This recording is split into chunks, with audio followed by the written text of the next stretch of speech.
UFP, the United Federation of Podcasts. Infinite diversity.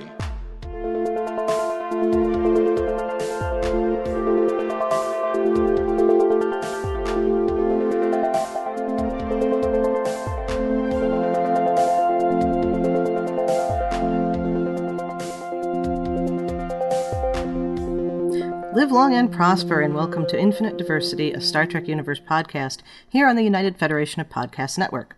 I'm your host for today, Chrissie, and joining me is my co-host and newly appointed Patreon associate producer, Justin. Brandon is out for this week, stuck in an alternate timeline where 7 of 9 is married to Chakotay. Oh, the horror. For him, I actually like it, but that's a whole other thing. Yeah, talk about that another. Although maybe that'll show up in Picard. She's got the wedding ring on. Yeah, that's what I was thinking. That would be interesting. Yeah. Anyway, so listeners, you heard me say a newly minted associate producer on Patreon for Justin. We have made some adjustments to our Patreon tiers. Okay? So if you'll just bear with us for a moment, I'll go through them all for you. But you really should just go to patreon.com/UFPEarth and check them out, okay? And we'd love to be able to have your name right in the front as one of our associate producers. So we still have our $1 tier. $1 tier is very important. We appreciate all of you. Okay, if that's all you can do, we totally understand, and we love you. And then we have a new $3 tier, and that gets you our early release episodes. For $5, you still get access to the commentaries done by Brandon and Zach. At our new $7 tier, you'll get what you used to have to pay $10 for, which is an invitation to our monthly roundtables and the ability to suggest topics for discussion as well. So, if you're feeling like you can't do $10 a month, but you want to do more than 5, 7's perfect in the middle there. For our $10 tier, you get what you used to get, but now, and this is the big one, the big change, you get to be named an associate producer for one of our shows, and then we'll call you out with a thanks at the beginning of every episode. And if you really like that, then the $15 tier is even better because you can be an associate producer for 2 shows. And last but not least, if you have the means to give us $20 a month, you are an associate producer for the whole network. So we really appreciate those who are able to subscribe to us on Patreon.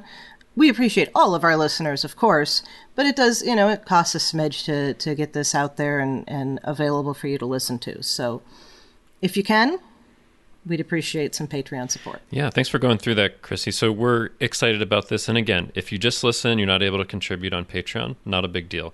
But if you are, there are some great perks, and it really does help us because we have a lot of shows now, and we're going to have to go to a higher podcasting tier, which is a little bit more expensive. So it just helps to support the network and the shows. And I'm happy that I'm able to be an associate producer of actually this show and your show that you do with with Jason, History with the Szilagyi. So happy to we greatly appreciate to support the network with that, and hopefully there's some listeners out there that can join me in that and become associate producers or contribute at whatever level that they want. Yes, greatly appreciated. All right, well, normally here before we get into things is where we would say thanks to our associate producer. I did that, but like I said, we'd love to be able to have your name up there at this point in the show. So today we're going to be just touching on some of the news that happened in the last couple of weeks.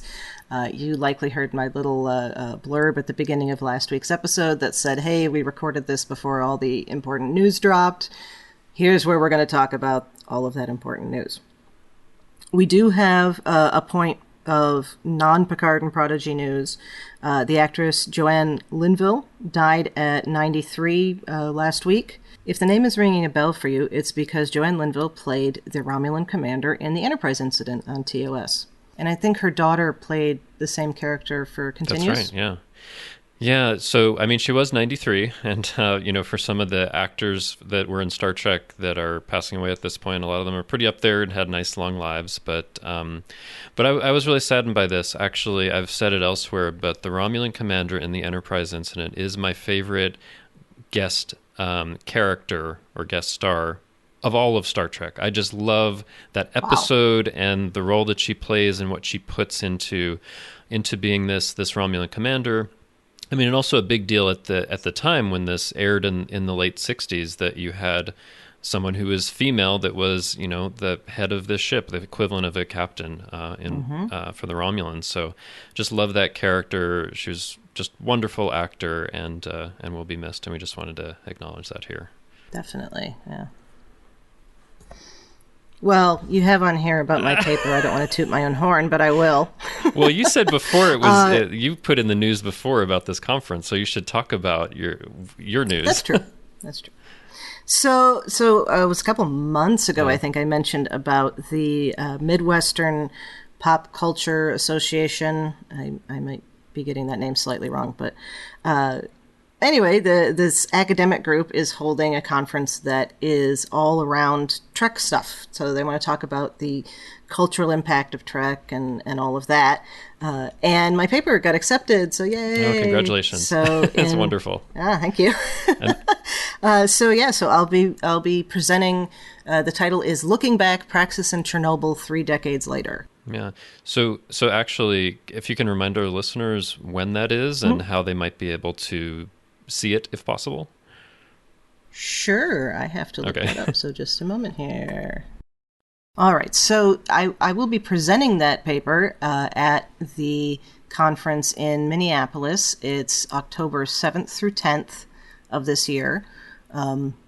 It looks like they are going to be meeting in person. There was some discussion, with COVID and everything, whether or not it would end up being a virtual conference.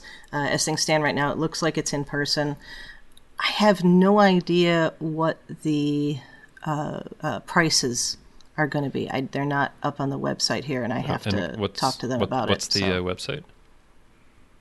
Oh, sorry, of course. It's mpcaaca.org. So that is the Midwest Popular Culture Association / Midwest American Culture Association. Wow, that's quite an acronym, but cool. So, yeah. But that's great. I'm really excited for you doing that. Yeah. I am too. This is kind of crazy. I'm sure you'll do great. Do a proper academic paper. Oh, thank you. Appreciate that. All right. So today we are going to talk about that wonderful Picard trailer that we got and all of the Prodigy news. And we're going to start with Picard. Before we get into it, can I just add something? Yeah. Oh, of course. Because I'm sorry. No, it's go fine. ahead. Because listeners might notice Brandon hasn't been here for the last 2 weeks. He's not here today. He won't be here next week. Just want to assure everyone everything's fine. Brandon just has a lot going on with his work schedule, which made it difficult to schedule this. And we are going to go ahead and talk about the Picard and Prodigy news. But when he's back in a couple of weeks, we'll also get some of his impressions on that episode. But just wanted to let everyone know Brandon's fine. He's just really busy with work. Oh, yeah. There's nothing wrong. Yeah, they kind of moved his schedule around on him. Yeah, but it'll be more consistent in a little bit, and we should have him pretty much every episode starting 2 weeks from now. Yeah, and of course for Lower Decks starting in August, we'll have no trouble with that. Yeah, that'll be fun. It's coming up. Yay! Okay, so we're going to talk about the wonderful Picard trailer that we got and all of the interesting Prodigy news. We're going to start with Picard because I wanted to start with Picard. Yes, well, I mean, I think it's the biggest news probably because you got a full trailer. That's true. Not that the other is not interesting, and I'm very excited for it, but it's Picard, right? So, Justin, first thoughts, initial impressions, however you want to put it. What are you thinking? Yeah, well, I mean, first of all, I think it was great that they kind of surprised us with this. I don't think... I wasn't expecting it. My day was going along, and you sent a message, and I was like, oh my God, a Picard trailer. So they did it around Captain Picard Day, which they calculate, however. I don't care how they calculate it. It's June 16th, and they released a trailer, which is cool. So I think before this, we knew a couple of things about Picard Season 2 that we'd heard. We'd heard Q would be in it. At a certain point, we'd heard Guinan would be in it, though we haven't heard much about that lately. It seemed like there was some kind of time travel thing going on because there were some photos that someone had taken when they were shooting, and it looked like Seven and Raffi were on a bus in like the 20th or 21st century. So anyway, we knew there's something like that. But there's a couple really wonderful things I think about this trailer. I mean, first of all, we have actual footage. It's not just a teaser like we got a few months ago where it's just kind of showing some footage of, Picard's office with a voiceover. But we got to see kind of what seems like it's the theme. Time is broken. There's something that's going on with time travel, alternate timelines, which I'm a sucker for. I love that stuff. And you get to see in this trailer John Delancey as Q, which is the first time he's played Q, I should say, in live action form since the 7th season of Voyager. So that was like 20 years ago, right, that you've seen him live action. And I love in this that he says, "Oh, you're older than I thought." And then you see him as Q, John Delancey's current age, really. But the guy looks great. He's in his 70s, I think, now, which is amazing. No kidding, yeah. So there's all of this stuff, and I'm sure we'll talk about some of it in detail, but whenever there's time travel and alternate timelines, I am all in because for me, it opens up the possibilities for what you can do if you're in different eras. Alternate timeline, maybe you'll see characters you wouldn't be able to see otherwise, or they have different circumstances. But it seems like something has fractured, and Picard and his crew have to fix it in some way, is what it seems like. But yeah, what was your first kind of thoughts when you saw it? Same kind of thing. Totally surprised by it. I was mowing the lawn. I was actually listening to Galaxy Class from the week prior or something like that. I was mowing the lawn, and I get the little ding because my sister text messaged me, and she's like, "Did you know about this?" And it had just dropped, and she sent me the link. And so I was standing there in the middle of the lot next to our house that I mow because nobody else does, because watching this on my phone. Oh, nice. And then Jay was doing some other yard work, and he comes out because he didn't know why I'd stopped. And I was like, "Look at this!" And so we watched it. And I have to say, when you sent us a message, me and Brandon, I was at work, and I think I was in a meeting, and I was like, "Oh my God!" Right when I get out of this meeting, I'm going to watch this thing. So yeah, it was cool. And then it just so happened I had my Trek discussion group the next day. And so I get in there and I'm like, "Okay, before we watch our episode, did you guys see the trailer that dropped yesterday?" And none of them had, which was really cool. So showed it to them. There were 2 people in the group who had no idea that Q was going to be in on this at all. Yeah. So then there was this audible, "Oh my God, Q!" It was great. And has everyone in that group seen the first season of Picard? They have. Oh, cool. Yeah.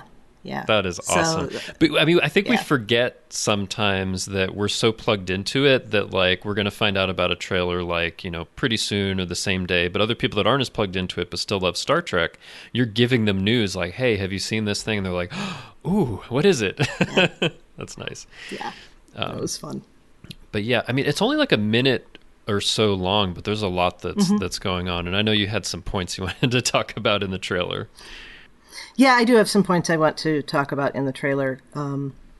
There have been some, of course, there's always the breakdown discussions, the taking it, 1 second at a time. You can find those on YouTube. And Trek and they do a Trek nice job Movie with do it. That as well, yeah.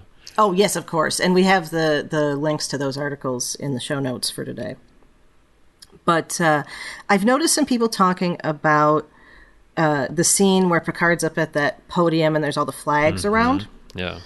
And people are talking about how those are Federation members, but I don't think any of them are. Well, they're all allies. See, that's yeah. Go ahead. Well, yeah, I think that one is very interesting, and I just want to call out like the different flags it has. I'm taking this from a Trek Core article: Klingon Empire, Tellarites, Federation, Starfleet Academy, Vulcan, Bajor, Ferenginar. By the way, I didn't even know that Starfleet Academy had its own flag. Maybe I didn't realize that, but but I know they have their own kind of logo. But so there's all these things, and Picard's at this podium, and I think people have noticed that it seems like it's kind of the 2399 uniform, and Picard is not in Starfleet in season 1 in 2399 when we see him. So that seems to mean there's some kind of alternate timeline going on, which could mean either all of these are members of the Federation in an alternate timeline, or it could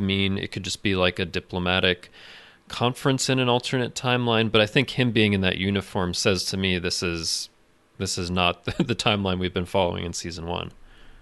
Yeah, right? Yeah. And I had forgotten that the Tellarite and Vulcan flags were on there. I got really focused. I heard somebody was talking about the Bajoran and the Klingon flags, and I'm like, no, they're not. They're, we have the Khitomer Accords, and we have Bajor, who's, by this time, if you follow the novel continuity, is a member of the Federation, but that hasn't been established on screen. That's the interesting thing as well, and I know that this came into your head as well about the novel continuity, and I know some of our listeners may have read the novel, some haven't, but of course there's like this huge universe of kind of post-series novels for TNG and DS9 and Voyager in the 24th century, and one of the things that does happen is Bajor joins the Federation. I think what also happens in the novels is that Ferenginar and Cardassia join the Khitomer Accords. Isn't that right? Somewhere in the novel continuity, So it made me think... Cardassia, for sure. Yeah. It made me think a little bit of that, and I'm just, intrigued, what is this thing? Why is he in this uniform? Yeah, are they members of the Federation? Is this just some diplomatic conference or something like that? We don't know, but it seems like it's not... like, this is some different timeline, right? Yeah, so that I'm very interested about that. Mm-hmm. And I think there was something else you had about seeing the Bajoran flag, and then in the teaser trailer before there was the artifact from the Reckoning, right? Yeah. Yeah, that was the next thing I was going to head here. We haven't really seen, outside of DS9, we haven't really seen a lot of involvement with the Bajorans in the larger Federation community. Now, obviously, you weren't going to see that on Voyager, and of course, we did have a little bit introduced on Next Gen. There was a little bit on Voyager about that. I think there was even, what was it, like late in Voyager, there was like a Bajoran, I think it was a crew member or somebody that they encountered that had some involvement with, did it have something to do with the Prophets? I don't even remember. But there's little bits in Voyager, but there hasn't really been kind of a deep connection to DS9 anywhere really outside of DS9, right? It's for the most part, and that would be cool if they were connecting into that, because I love all that stuff about Bajor, and it'd be great to see more. Me too. I know a lot of people are not terribly enthused with all the political stuff in the beginning years of DS9, and I'm like, no, I love the political stuff too. Yeah. Yeah. And so the Bajoran flag being there, and then seeing the Reckoning artifacts in the teaser, it's kind of like, okay, so we're going to be dealing with the Bajorans in some fashion. And then we have Q show up. Okay. And I'm wondering if we are going to see interaction, or at least discussion of interaction, between the Q and the wormhole aliens / prophets. Yeah. Because I can't imagine they aren't aware of each other. And I have to believe they have opinions about each other, because they each have opinions about everything. I love that you put this in here, because I didn't make that connection from what we saw in the teaser trailer before, because, of course, for that Reckoning artifact, that had to do with something that was discovered, and what is it, Cisco smashes it and breaks it apart, and then there's some Pa-wraiths and some prophets that come out of it, and they inhabit bodies and have this, this amazing confrontation. But that is something that, Q is, an extremely powerful being. The prophets are extremely powerful. You would think they know about each other. And if you have some kind of interaction between Q and the prophets, I think I'm going to fall off my chair, because that would be incredible just to even think about. Because the prophets as a concept, I love Q, but I think I love the prophets even more, because there's something about their kind of deep interaction with the Bajorans and not understanding the difference between past, present, and future and all that stuff that's really fascinating. And I was trying to think, do you know, Chrissie, is there any interaction between Q and the prophets in any of the novels? I was trying to remember if there is. I don't think there is. I can't recall. Yeah. And I was trying to think, I was thinking, because as much as godlike aliens was a trope, really, in the original series, the only one I actually remember, let me rephrase that. The big one that I remember in the novels, him having interaction with, is Trelane in Peter David's Q Squared. excellent novel. Which is Everybody, incredible novel, and so good. Yeah, and basically Peter David just takes it as true that Trelane is a member of the Q Continuum, which is cool. But yeah, that might be kind of it. Yeah. There's that Q trilogy, Q Continuum, where he ends up. I think that's the one where he ends up palling around with the entity that was God in Final Frontier. That's right. He inhabits Gary Mitchell. So there's a little bit of interaction, but for the most part, we don't see Q and other godlike beings interacting. And there aren't nearly as many godlike beings, of course, in the later Trek as there were in the beginning. So well, here's an odd question for you. If Please. Q has some kind of fear of Guinan like we see in Q Who, is Guinan actually some kind of godlike being in some way? I know that sounds like a weird question. It's never popped in my head before, but... No, because when you go back and watch Q Who, you get the impression that that's something that they're going to get into, and they never do. They never do. And so we know she has... Yeah. Yeah, and they might in this season if Guinan is in it, which seems like, Yeah. I mean, she's an Elolorian. We know that the Elolorians are good listeners. We know that they are cognizant of things outside the timeline, at least from her. I don't recall. Let's get into fan fiction territory. territory. That capacity, let's get into fan fiction territory. Maybe Guinan is half prophet. Okay, that's where I was kind of going with this. Is that maybe Guinan is some kind of cast off. Yeah. From one of the other godlike being species. That would be kind of mind blowing, but in some ways it would fit a little bit, because you think about something like Yesterday's Enterprise, where she is aware of that something's not right in this timeline when everybody else thinks it's fine. So there's something special or different that I think we don't see in other Elorians. I mean, granted, we haven't seen that many. We saw Soren in Generations, who didn't, three actually, because there's the Elorian in Rivals in DS9, the one who uses the probability thing to compete against Quark, right? I mean, it's... Yeah, actually, that was the second I was thinking of. Who's the third? Well, Soren is an Elorian. Soren. Yeah. Oh my God. And then the guy from Rivals, and yes, okay. I'd already put Guinan in the character of not quite Elolorian in my head. Wow. Yeah. Okay. No, that's okay. But anyway, I know we've talked about this for a little bit, but there are some really great possibilities for there, and I'm kind of fascinated where they're going with it, because that Reckoning tablet in the teaser trailer, to my mind, didn't seem accidental. It wasn't like, here's a cool thing. It seemed like there's something there. But there is zero reason for Picard to have that. Yes, exactly. At all. I mean, we're never told, I don't think, what happens to it afterward, but the most logical thing is it's in a museum on Bajor. Oh, Cisco sent me this as a birthday present one year. I know. Yeah. It doesn't make sense. It doesn't make any sense, but we'll find out. Yeah, we will.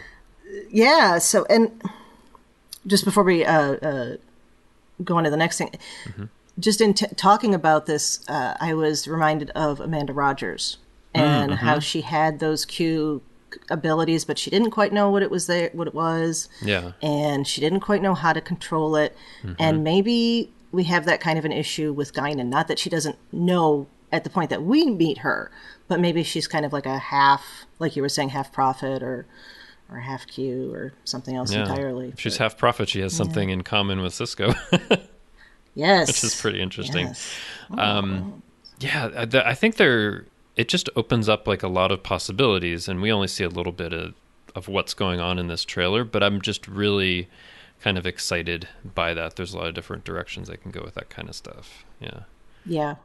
I'd like to see some of what was established in DS9 brought over, because there's a lot of important stuff that happens there. There not is. Just the Dominion War. I mean, it's not just the Dominion War. It's all the importance of the wormhole. It's the importance of, the prophets and everything that's going on there. And I think they do a great job in the novels of exploring more like, this stuff that happened in DS9 is really important for everybody, because you get to see that more in the novels and in crossovers and stuff like that. But we have not seen that much in later Star Trek, and I would love to see that. Yeah. Yeah. Yeah. So hopefully we will. I mean, because also, like, there's been a lot of love for Voyager, I think, in some of these newer shows. If you think of Seven of Nine coming over to Picard, and we're going to have Janeway at least as a hologram in Prodigy, but not so much for DS9 stuff. So we need more of that. Yeah. I mean, there's even no reason we couldn't run into Odo in Discovery in 900 years. Technically speaking. Yeah, that's true. But you'd have to have someone else play Odo. Yeah. Aside from that, but he was just the first one that popped into my head who might survive that long. So, but no, you're right, and that's the exciting thing as well, because currently we have these different tracks that are going on. Right, there's the stuff within the 24th century that's going on in Lower Decks and Picard and Prodigy. There's, actually 3 tracks, because you have Strange New Worlds in the 23rd century, but then you have Discovery in the 32nd century, and you can kind of see what happens much further on. I was just rewatching Unification 3 the other day, and I was like, it's so incredible that, they've been able to push that all the way forward from what was in TNG and see the possibilities. So there's like little things that can kind of interact and echo across the different shows that could be interesting. Anyway. Right. So then the other thing that occurred to me watching this is this a timeline where the Federation doesn't encounter the Borg?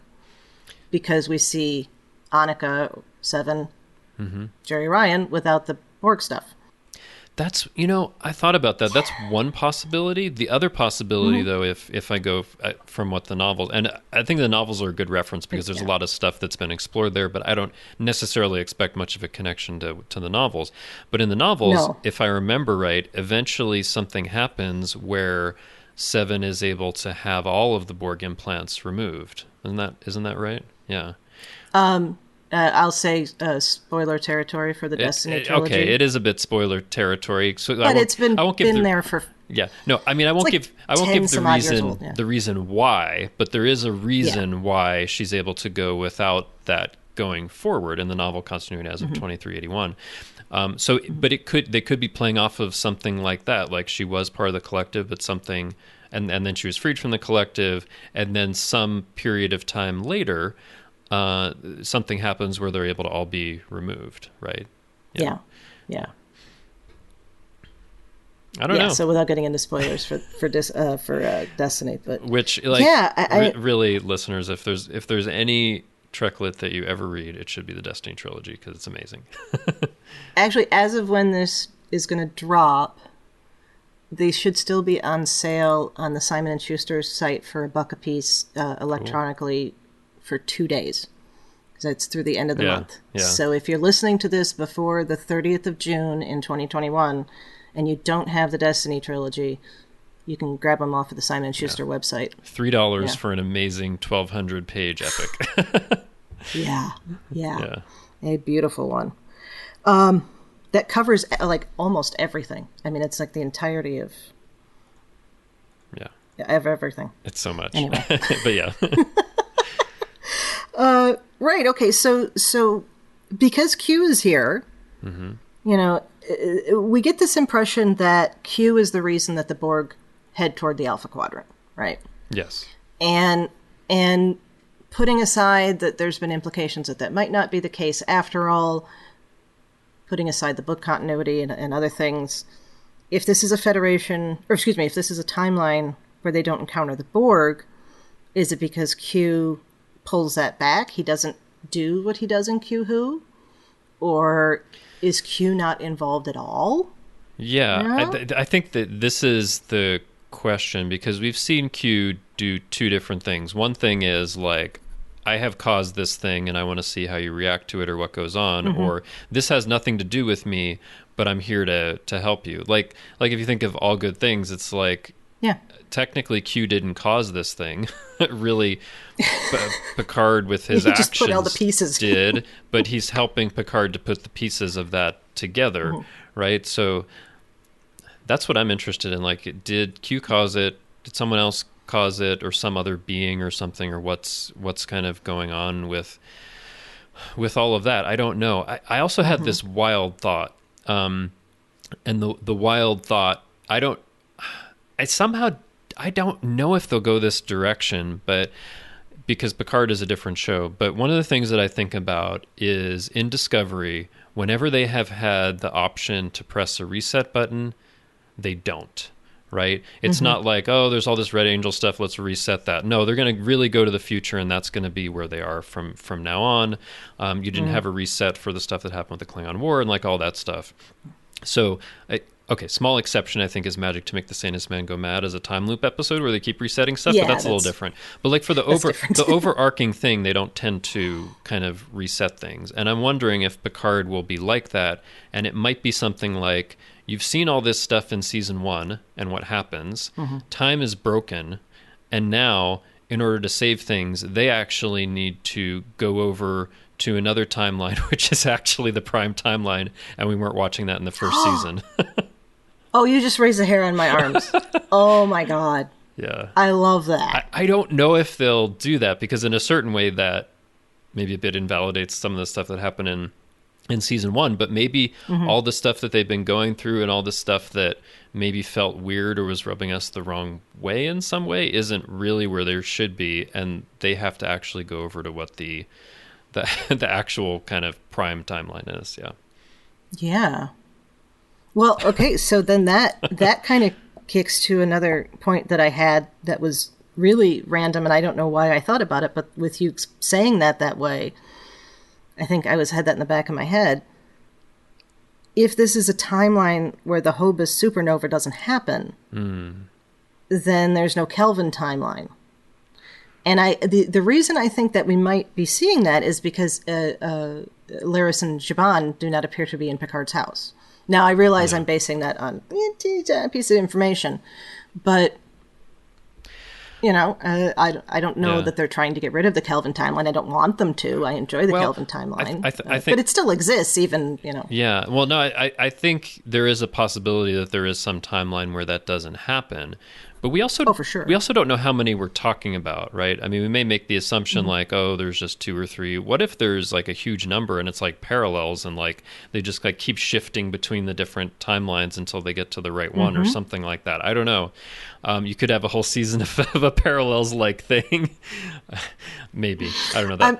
Go ahead. No. I'm laughing because that's Sliders. If anybody remembers the Jerry O'Connell show from the 90s, Sliders.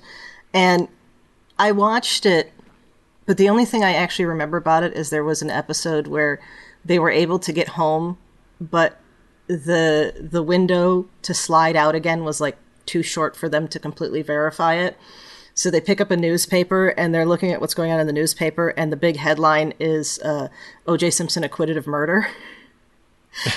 And they're like, we can't be in the right timeline if O.J. Simpson was on trial for murder. So then they continue on, not realizing that they were home and went past it. But so I was just imagining some kind of like Sliders scenario. They're looking at a pad and they're like, oh, what? I don't know, something crazy. Yeah.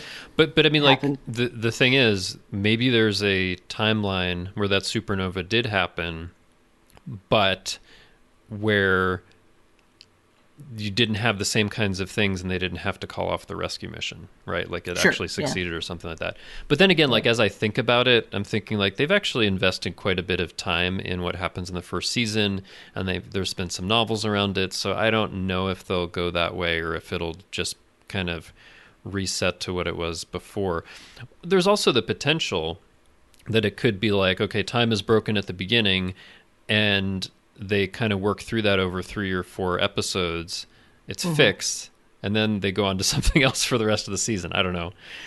I don't know if that's... That would be strange. That would be maybe a bit odd, but anyway. I'm just going off in all kinds of speculative territory, but there's a lot of possibilities. But I love speculation. To add to the speculation, the one thing that could figuratively reset season 1 is if Q decides to make Picard human again, or prevent his death so that he continues on as human or something like that, or makes him a Q. I think there's always been that outside possibility. Because I think he offered it to Riker because Picard would have told Yeah. him no right off the bat. Or, I mean, Q, yeah. you know, expressed some interest when he was kind of human and being part of the crew. Maybe Q is part of the La Sirena crew going forward. No, that Perfect. would be pretty crazy. Oh, that would be beautiful. Right. Oh, one thing I didn't have on the list. Let me make sure here. Yeah. One thing I didn't have on the list was the association with the novelverse and what happens with Q in the novelverse. And because he and the younger Q actually play a very, very important role in what goes on in the post-Nemesis novels. And this is one spoiler I have to give, so forgive me. In the novels, the younger Q dies. Yeah. And so it occurred to me, maybe this is, if they're going to try to mesh the novel continuity and just make that an alternate timeline, which is, I think, what we're going to end up with by the time we get that trilogy at the end of the year, then it's possible that Q has come over to this timeline to find his son. Maybe find a timeline where his son didn't die. And that would work, even including with what happened with other characters that were involved in that haven't had those events happen to them, as far as we know. So, to stay vague. So this gets into some really interesting territory because, as listeners might know, there's a trilogy that's coming, I think it's September, October, November, called the Coda Trilogy, and there have been all of these novels set after different series, after Nemesis, after DS9, after Voyager, and all of that, over the last 20 years. I mean, it's a huge number of novels, dozens and dozens of them across those different series that have built up certain things. And it seems like there's something in this Coda trilogy which, I was trying to remember some of the descriptions, but it seems kind of similar to what's going on in Picard, like, you know, something has fractured a little bit, or this alternate timeline needs to maybe sacrifice themselves for the prime timeline kind of thing. But I think you had brought up, Chrissie, the possibility that maybe this would help shift Picard, the show, into that kind of novel continuity. The only, I think, problem with that is that there is so much that's going on in the novels, and you can't take it like whole cloth, right? Because there's just so much you'd have to explain. Right. But maybe there's certain elements they can take and come up with potentially other explanations, but maybe it would have some similarities to stuff in the novel continuity. And and one of the authors, Dayton Ward, who likes to play with us, I think Trek Core had put up something the other day that said, you know, Coda Trilogy's coming, you know, pre-order it here. It's going to wrap up this 20 years of you know, continuity that we've had within these novels. And then Dayton Ward just replied with a little thing that said, "Will it though?" He's like almost implying like, no, it's just going to keep going and going. It's like, so I don't know, but there does seem to be a bit of thematic similarity between Picard season 2 and the Coda trilogy, where there's something going on between multiple timelines that needs to be resolved. So we'll see. Yeah, and it wasn't so much that I thought we were going to get reconciled on screen. I was thinking we would get reconciled in the books, because that's where people who read the books would see it, and you don't have to explain it to the people watching. That's true. So I don't know. But that would involve bringing in some little bits and pieces. Listeners, this has been the speculation hour. Yeah, lots of speculation. All right, one last speculative thing, unless you had something else about that.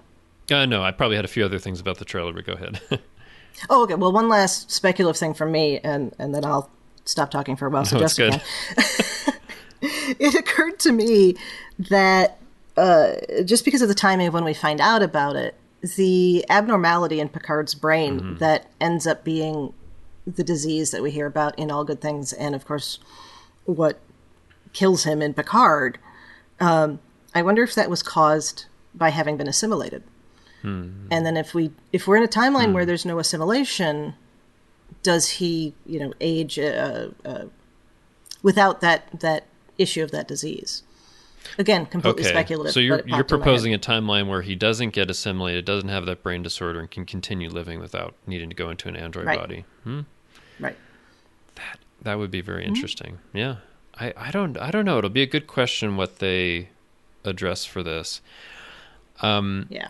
So I actually had a couple of things just, I think, interesting little bits in the trailer, because I think we focused on Q and Picard, but there are, and 7 of 9, but there are others that we see. You see Rios. It seems like he's on La Sirena, but he seems like surprised about what's going on. He has some kind of badge that we haven't seen before. It's in like the Starfleet Delta, but it has almost like what looks like a sword kind of coming up from the bottom of it.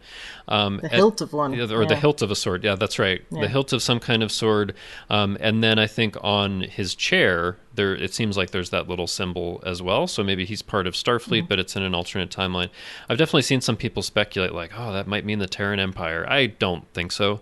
No. But there is something that looks very militaristic about it. So it could be a more militaristic kind of alternate timeline. So that's interesting. And before I forget, like that outfit that Q has is beautiful. The kind of like all black tailored. Oh, it's great. And Picard has a nice, cool like leather jacket as well. So I love the costuming they have in this. But there's Picard's jacket is reminiscent of the shoulders of the red jacket that went over the gray. Uniform, the season 5 one. Yeah, it kind of. Oh yeah, it kind of does. No, you're right. So I think the other thing that we see is Elnor and Raffi, and their hair is different, which maybe means an alternate timeline. They've been through a lot, or who knows? I don't know. In this one, Elnor's maybe not part of the Coat Milat. There's also, I think, a mystery about Elnor and how he became part of that, because I think it's in The Last Best Hope where he was.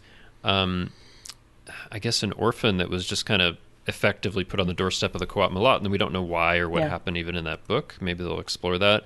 And then for Raffi, and this is something I'll give credit to Dan and Bruce on Positively Trek, because when they were talking about Raffi, they were like, what if there's an alternate timeline where she doesn't have addiction problems and she wants to be in that timeline instead of the one she needs to go to, which could be really interesting kind of dilemma. So yeah, I think about that. Like, what is Raffi like in this timeline? I mean, also the other thing is at the end of season 1 of Picard, it looks like we see Raffi and Seven like in a relationship, and how do they handle that? I think there is an image of them on the bus and they're with each other, and like how do they develop that? I think that could be really interesting. Let me see what else. So we also see Issa Briones as. I think this is interesting. Soji or maybe Daj in an alternate timeline that didn't die, right? Or maybe somehow isn't an android, which to me is reminiscent of Vic Fontaine being an actual human in the Mirror universe. But I don't know. But she has like a different hairstyle, and she has the that fractal neuronal cloning kind of. But symbol. It's a pin instead of a necklace. But it's like a pin instead of a necklace, and there's some blue something or other. So she's there. We don't know what character she might be. And then for Seven, we mentioned before what looks like it might be a wedding band. So is she married? Who's she married to? I know we joked about Chakotay, but what if she's married to Raffi in this timeline? That would be cool. Yeah, I think. Yeah. Or maybe that is just the regular timeline. Yeah. That's true. We don't know. We there's a lot we don't know. Sorry, a couple of other things. we see Girardi in a short bit. We don't know what's going on with her. And we also see Laris, who seems to have like longer hair, and who knows for her? Yeah, maybe she's not in the Tal Shiar. I'm so happy to see Laris because she's just a favorite character. So one more thing. I know I'm just kind of hitting all the all the points here that we hadn't talked about. But that's what I was doing too. But the other thing is they released a really interesting poster that shows what looks like the LA skyline and freeway system, and part of the freeway system seems like it's in the form of the Delta, which seems to say, travel back to maybe 20th/21st century. I know this isn't going to happen, but wouldn't it be hilarious if they were going back to LA in 1996 and the Voyager crew is there at the same time? They're like, oh, that's beautiful. It seems like there's a starship in orbit. Oh yeah, we know all about that. We heard all about that trip back to 1996. I doubt it. It's maybe more like contemporary 21st century.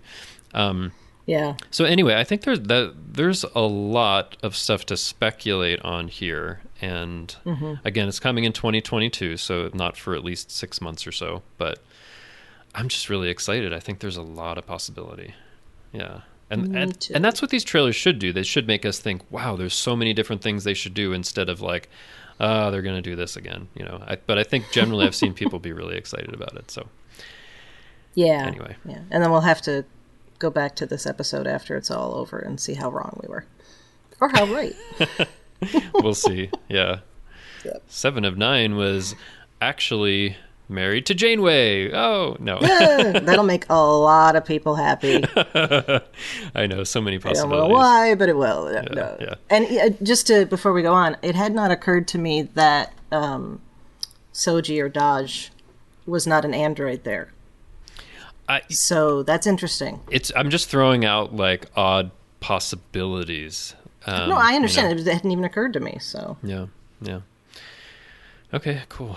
So shall we go on to Prodigy? Let's talk about Prodigy. I know we've talked about Picard for a long time, but we got a lot for Picard. Well, we have more information for that, so that's like you said at the beginning. It's only reasonable. All right, so we got mainly this. These reveals on who the voice actors were going to be for the characters, and we also got character names that we didn't have before, and with the exception of one, we now know the character's species. I think that's right, yeah. Is it just the one? I think there's just one we don't know yet. Yeah. So, listeners, you can look at the Trek Core article. That'll be in the show notes. But just to go down the list here, we have Gwyn, who is a member of the Vau-N'Akat species. I think one of the showrunners said it's pronounced Vau-N'Akat. Yeah, so I think that's right. Yeah. Yeah.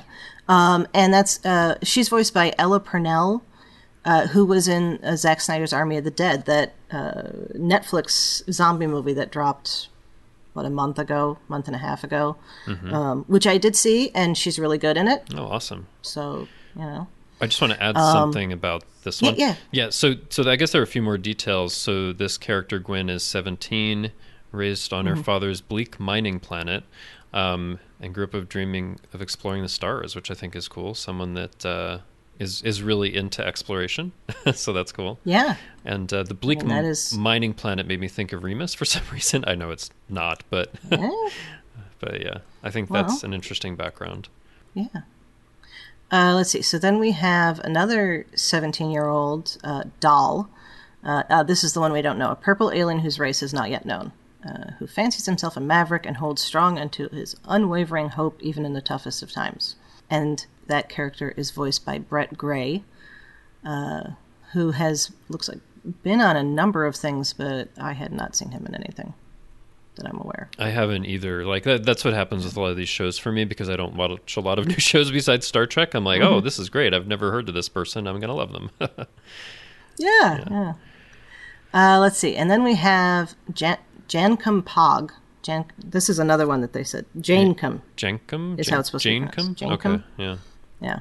I was looking at that tweet you put in here, but and he's the one that everybody thought might be a Talaxian. We had talked about him possibly being half Tellarite, didn't we, at the time? I think we did. Because I really thought, and it's confirmed as Tellarite, I really thought like there's the 3 kind of digits on each hand, which would be more like a kind of TOS Tellarite.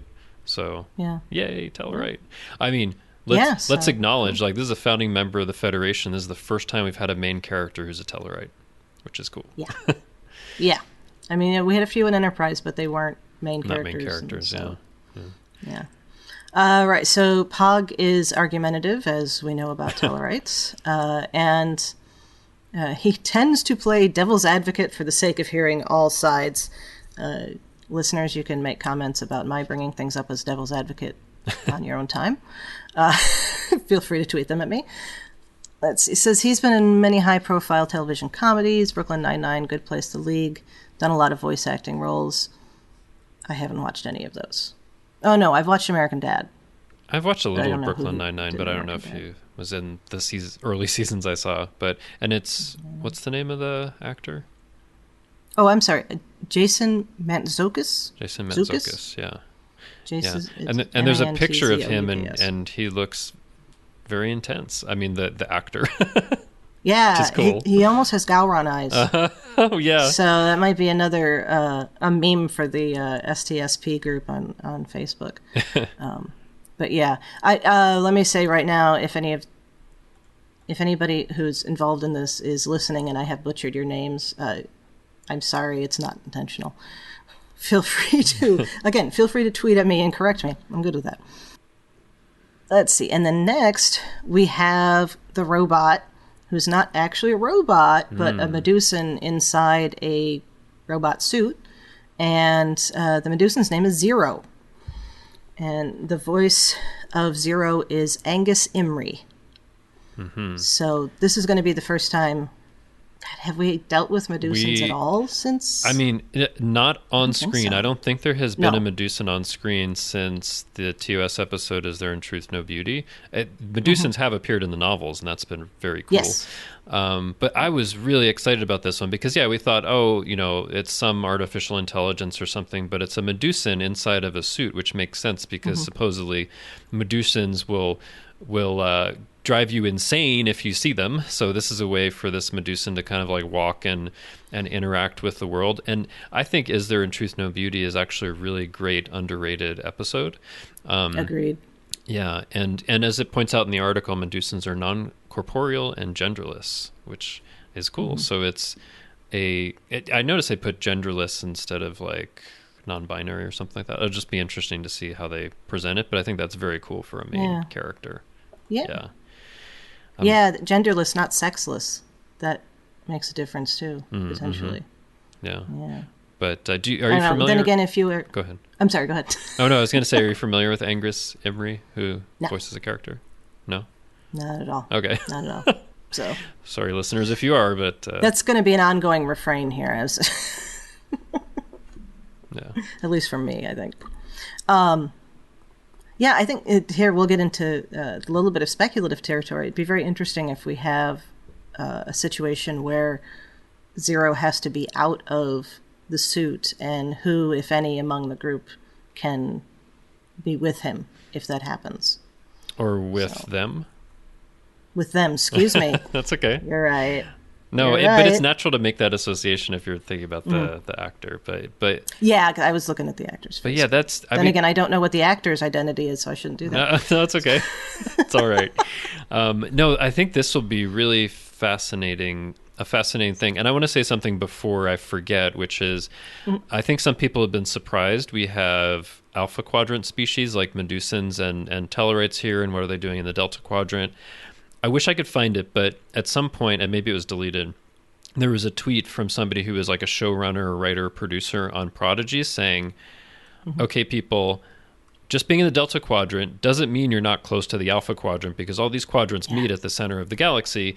I mean, of course, there are problems with being in the center of the galaxy, but if you think about just kind of like the area around that, I would think that there are people kind of going back and forth between all four quadrants that are closer to the center of the galaxy because it's relatively, navigable.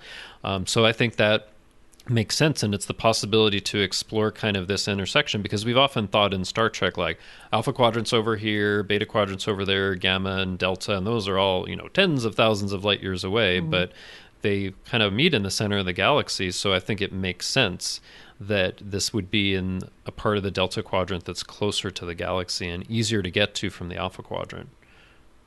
Yeah. I hadn't even thought of it that way. Yeah. That's a good point. I just assumed they were using Slipstream or something like that. Yeah, I didn't even think about that until I saw that tweet, which again, it's a shame I can't find, but and maybe it revealed something they shouldn't have, but I think that makes a lot of sense, and that would be really interesting. But the question then becomes, if it is closer to the Alpha Quadrant in that part of the Delta Quadrant, then how did this ship that has a Janeway hologram get there? Well, that'll be interesting. We don't even know what the ship is yet. That's true.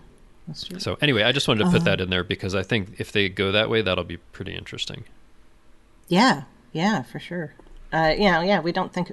we kind of think of the Alpha and Beta Quadrants together Right. Only insofar as, like, if you look at, everybody get out Larry Nemechek's Stellar Photography and take a look, because we really, despite the fact that they don't use those monikers very often, we are going back and forth between alpha and beta. And I think that's for all the time in the other series. Yeah, so. and am I remembering right that, well, I think actually, some of the Federation is in the Beta Quadrant, right? And then in the Beta Quadrant also is that Romulans and Klingons are there as well, right? Near that kind of border area. Yeah, and I think, correct me if I'm wrong, but I think the line between the Alpha and Beta Quadrant actually just goes through the Sol system. I think you might be right about that. It goes very close to it. Yeah. Yeah. I think you might be right about that. I'd have to look it up, but yeah, okay. So part of the Klingon Empire is in the Beta Quadrant. Romulan Empire, part of it's in the Beta Quadrant. So yeah, because we've interacted with them a lot and really didn't interact with anybody pretty much in the Gamma or Delta Quadrants until DS9 and Voyager, it seems like those are far away, but you're right. Like Alpha and Beta Quadrant, we're just kind of going back and forth all the time. Yeah. And you got to think, too, is that, the Sol system is at the edge, relatively speaking, of the Milky Way. So there's a lot of space to go through in those two quadrants before you even get to the middle where you can have the interaction. I mean, also, if I'm remembering right, Alpha and Beta Quadrant, like the line through that goes through the Sol system where Earth is. That's probably because the Federation is being Federation centric, right? Because somebody else would be like, well, no, this quadrant starts here, because it's kind of arbitrary, right? Mm-hmm. You could just kind of rotate it around however you want. It's just convenient for the Federation to look at it that way, I guess. Yeah. Well, it is Sector 001. And we can probably figure out who named it that. Yeah. We are the first sector in the galaxy. Meanwhile, the Vulcans are standing back going, really? Really? No. Yeah. But anyway. Yes. Yeah. So the next character, this is someone whose work I'm actually familiar with, is the character's name is Murph. And this is an indestructible blob with curiously good timing and an insatiable appetite for ship parts. All right. So like a giant nanite that likes to eat the ship. Yeah. Or when I was a child, there was a book called The Bubblegum Monster. If anybody remembers that, it was like one of those ones you pick up at the Scholastic Book Fair, early reader kind of thing. And it was this kid who had a bubblegum monster and ended up eating his whole town. And the lesson was, don't chew bubblegum or something like that. But anyway, right. So to go back to what I was saying about the Medusan, I think we could have an interesting relationship between these two because Murph is indestructible. So one assumes that he wouldn't go crazy seeing the Medusan. So maybe, I'm just putting it out there. I think of indestructible as like not able to be physically harmed, but maybe could be mentally harmed. I don't know. Well, maybe. But, yeah, it's a good question. Yeah, so, But anyway, so this character is voiced by D. Bradley Baker, who is best known as the voice of Captain Rex and all of the other clone troopers and all of the Star Wars animated materials. And he's also the fish Klaus on American Dad, who used to be a human who was a swimmer. Okay, so there's lots of Star Wars stuff I haven't seen, so I haven't seen these animated series. No, like, what's your impression of him from that? Very good. He's got a lot of talent because there are... Okay, so just for those who haven't watched those, and I'm still actually playing catch up on these, so the post-Star Wars cartoons, I guess, for lack of animated series, there's the Clone Wars, which takes place between episodes 2 and 3. And in that, there are a number of clone characters who are interacting with Anakin and Obi-Wan and... Ashoka's in that one. And they're all voiced by this guy, but you can tell the difference between the ones that are regularly there. He's able to give a different voice inflection or something. He changes his voice enough so that you can go, oh, if you weren't looking at the TV, oh, that's Rex, and that's this one, and that's that one. And then, yeah, it is really cool. That's cool. And I mean, then I was going to say maybe that means that Murph, does different voices depending on mood or who's in the room or whatever. That'd be fun. Yeah. Oh, that would be really fun. The equivalent of all the Rios holograms, but in one. Yeah.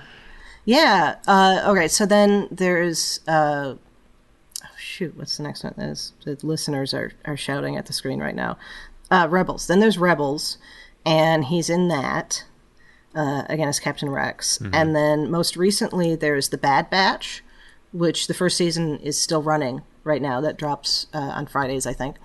And there's 7 main characters in that, and he voices 6 of them. Oh, wow. And you can kind of tell the difference. I mean, like I say, they're all supposed to be clones. So they're all supposed to be basically the same person genetically. So the idea that they had the same person voicing them, I think, is really cool, and not something that I was aware of until recently. So. Like Jeffrey Combs doing all the Wayuns. Exactly. Yeah. Cool. Well, that's really cool. Exactly. Yeah, I'm looking forward to that. Yeah. Let's see. And then... last but not least, we have Rok-Tak, who is a Brickar, who is voiced by Riley Alizaraki. Yeah. And this character is described an unusually bright 8-year-old girl. A bit shy, doesn't hold back when it comes to her love of animals. It's interesting for a character made out of brick. Yeah. But I really love this because, it is a Brickar, which is a species that was introduced by Peter David. Actually, I didn't realize it was before New Frontier. It was in the Starfleet Academy first adventure in 1993, and then there's a main character there, Zach Kebron, who's in New Frontier on the Excalibur, and this is really cool because this is a species that was created for the novels and now is going to be in something on screen, which is awesome. And Brykars are, they're very strong. They're kind of rock-like creatures, but it seems like, so for this character who's 8 years old, who knows how old that is in human years, but seems like since being voiced by somebody who's 10 years old is actually kind of young for the Brykars. I think that's going to be really interesting, and see if they incorporate things from the novels about the species. I've read see why they wouldn't. Yeah, I've read the first 6 New Frontier novels, and there's 20 of them. I still have a lot to go. I don't know. Have you read some of them?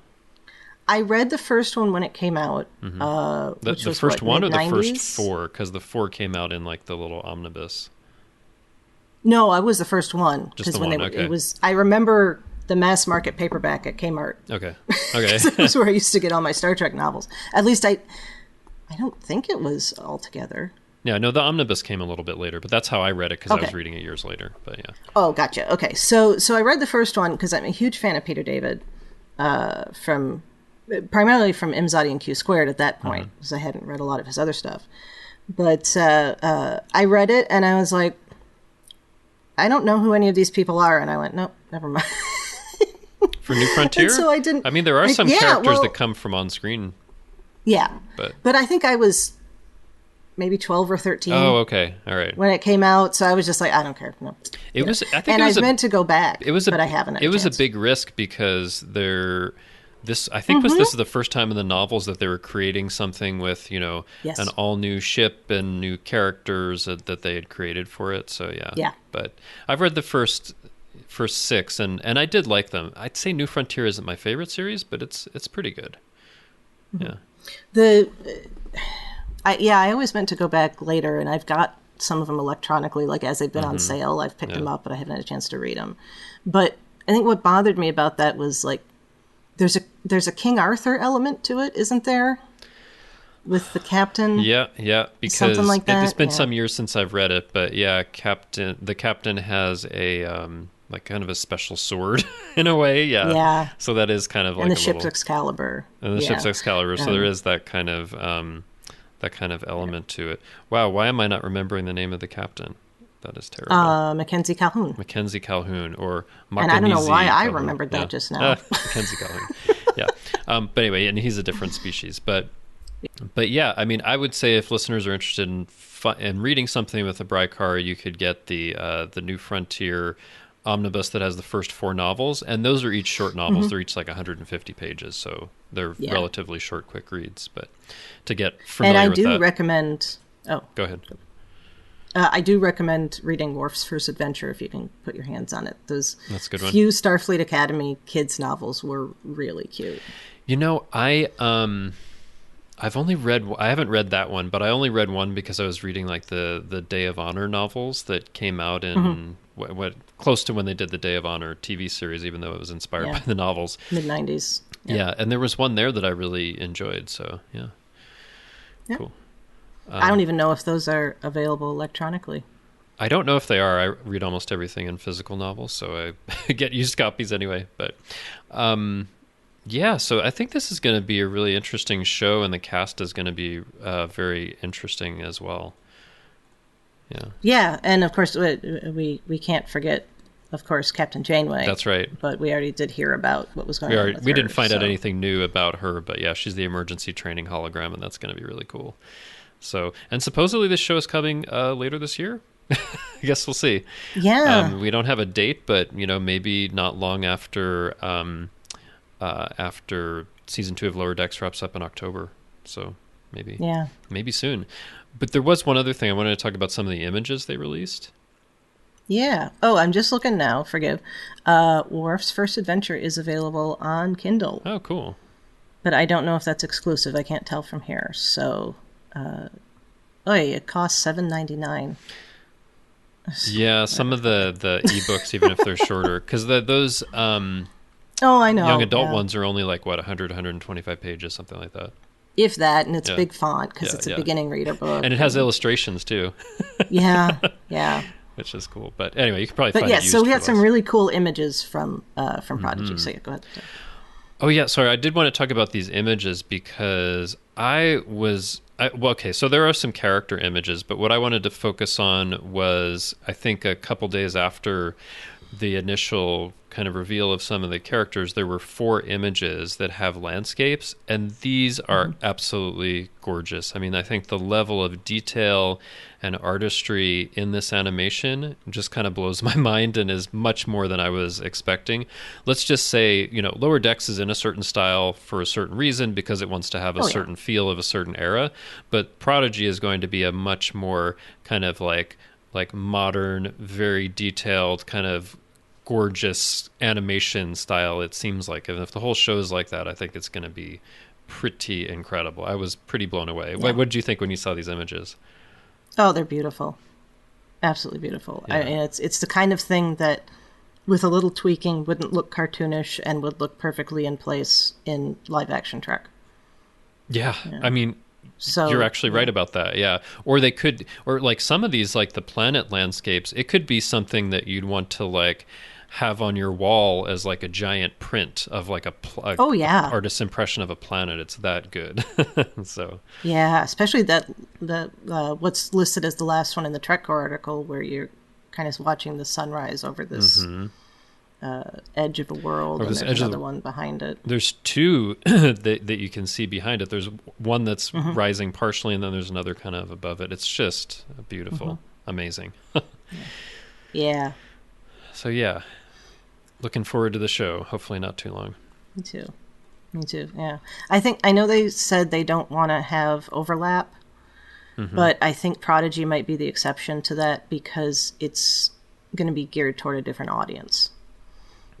For the sake of our podcasting, I hope there's not overlap. I don't think there will be, because if they're still committed to what they said a while back, that they don't want them running at the same time, I think there might not be. But maybe there will be, and we'll have so many things each week. Listeners, a little behind the scenes thing, because of Brandon's work schedule, we're actually going to be recording sometimes 2 episodes in 1 week, like they'll drop on Thursdays, we'll record one on the Sunday after that, but then also on the Thursday after that when the next one drops, and then taking a week off and then doing 2 again, so it'll be a lot. We'll have 2 in 1 week. Yeah. Sometimes, yeah. Yeah. That's all right though. It's all right. Okay, so, but this is exciting. Glad we could talk about it. Me too. Now that we've talked about it for over an hour, and we'll get Brandon's impressions for like 5 minutes in 2 weeks. Sorry, Brandon. Yeah, that's all right. He'll keep going. That's that's true. Give him here, just talk, and then Yeah, the episode will just be called Brandon's Impressions of the News. yeah, there we go. Be a special patrons special. There you go. Be a patron. Yeah. Right. So, anything else we want to talk about with either of these? No, just looking forward to it. Can't wait to see them. Yeah. Agreed. Okay. Yeah, so listeners, if you have any outrageous speculative ideas, we'd love to hear them. So feel free to share those on Twitter or in the Federation Council chambers, because I think, if we throw out enough of anything... One of them might be right. Somebody will be right about something, and that'll be cool. Yeah. So, all right. So, Justin, where can people find you when you are not enjoying this beautiful new animation style that we're going to see? Oh, I'm really so enjoying it. You can find me on Twitter. I'm at TrekFan4747, where I tweet about nothing but Star Trek. And you can find me in our Facebook group, the Federation Council Chambers. I hope you'll join us there. And in addition to here on Infinite Diversity, you can find me on History with the Szilagys, which is the new twice-weekly podcast here on the UFP network that I do with my partner, Jason. And I'm happy to chat about our shows in the Federation Council Chambers on Facebook. And last but not least, I am on Twitter at The Goddess Livia, that's TheGoddessLivia, where I tweet about Star Trek history and leftist politics. The United Federation of Podcasts Network is home to lots of different podcasts. So in addition to Infinite Diversity, which you've been listening to, there's Franchise Fatigue, where Brandon and Zach go over movies, remakes, and sequels. So there's also All Good Things with Amy and Patrick, where they cover all the Star Trek that we don't cover here. So that's all the Star Trek kind of before this era of new shows. You can also join Rhea, Kevin, Amy, and Joe as they talk about Next Generation on Galaxy Class.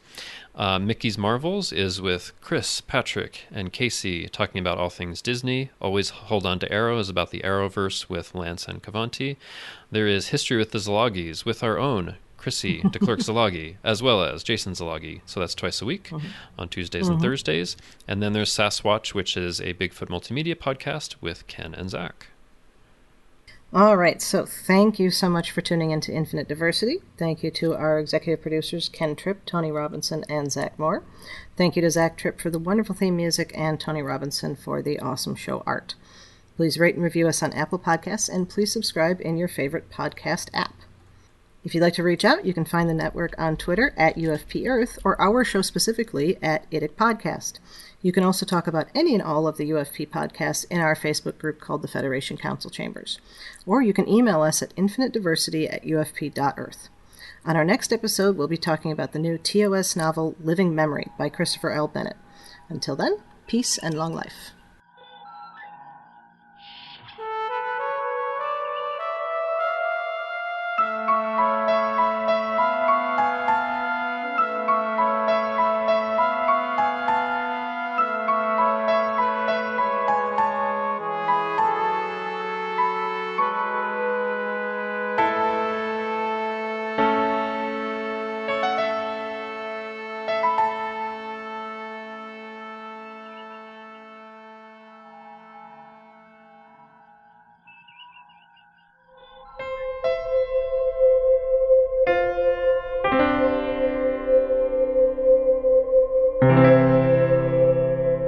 This has been a production of MTMR Media Works.